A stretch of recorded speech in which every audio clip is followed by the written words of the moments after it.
Harshad Upadhyay, Head of Equities with Kotak AMC, joins us live. Harshad, good morning. Thank you for joining us. Always a pleasure to have you. Let's talk about the current environment. The current environment is messy, but in markets, opportunity always comes with crisis. So let's not talk about crisis, let's talk about the opportunity.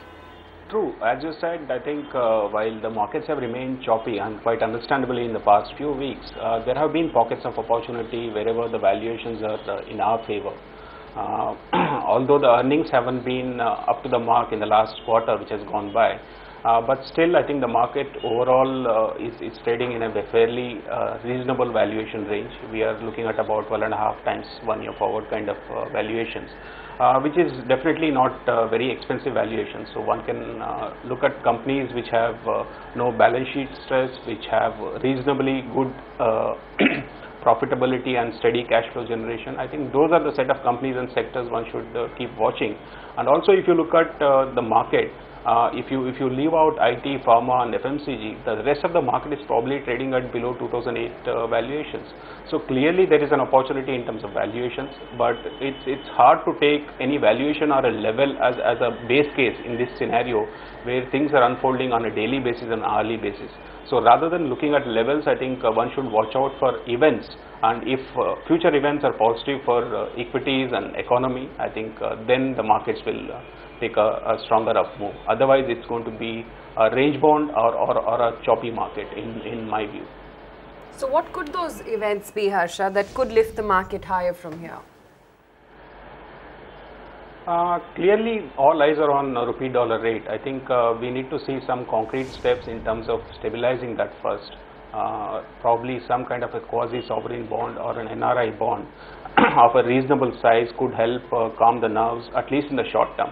If you see reasonable amount of money being raised through those avenues, I think rupee will at least stabilize, if not appreciate from here.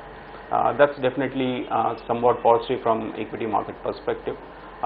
Secondly, from global perspective, one should look at how the events would fold at FOMC meeting next month. I think clearly the tapering of quantitative easing is on everyone's mind, and if it doesn't disappoint the market more than what is being already expected, I think we could see some kind of a stability in the markets. I think in my view these are the two events that one could watch out for, and accordingly look at building the positions. And as I said earlier, the valuations are in our favor. It's just that the events have not unfolded as expected.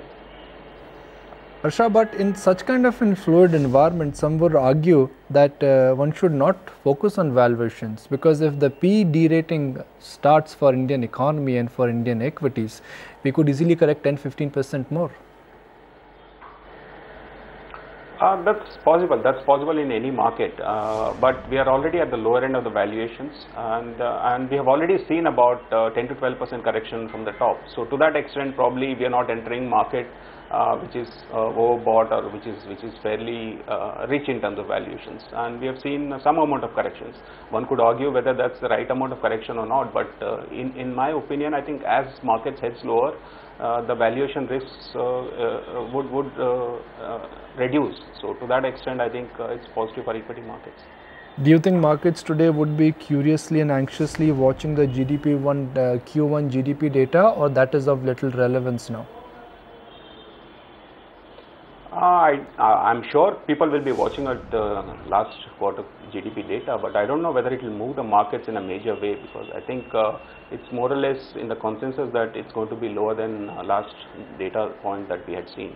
So to that extent, market has discounted a bit of subdued number on the GDP front. If it's more than what people are expecting, or if it is very much lower than what people are expecting, then market could react. But in my view, I don't think that's going to really drive the markets either way too much. Harsha, so from a valuation parameter, what spaces are you liking right now? Some experts do believe that perhaps it's time to start nibbling into banks and perhaps profit taking from IT, because valuations are now favoring the beaten down spaces like banks. We haven't yet done that.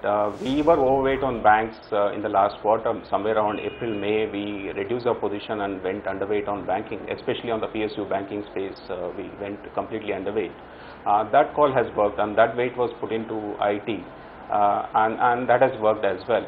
But at this point of time, yes, as you look at very short-term future, maybe there is a bounce back that's expected in banking sector and maybe some kind of a pullback in IT sector. But we are not too worried about the short-term movements. We believe that as long as we don't see stability in currency, these sector calls are unlikely to change. So we continue with that, but within that, if we find any particular stock expensive or very attractive, then probably we would make that change. But from sectoral perspective, I don't think overweight stance on IT is going to change right now. Harsha, appreciate your time. Always good to have you back on ET Now.